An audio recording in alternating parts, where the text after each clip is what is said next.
Now we'll begin one new module, which is column, row, or table manipulation. We'll be learning about applying filters now. Imagine sorting through a warehouse of boxes and keeping only those labeled fragile, just like this. The fragile, you might have seen the glasses generally we have while shipping, right?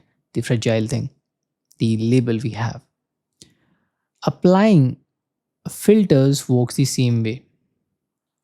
Selecting rows, columns, or tables that meet specific conditions while ignoring the rest.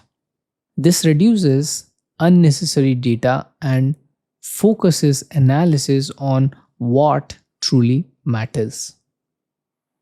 This ensures queries remain efficient and results stays relevant. We'll meet in our next lecture.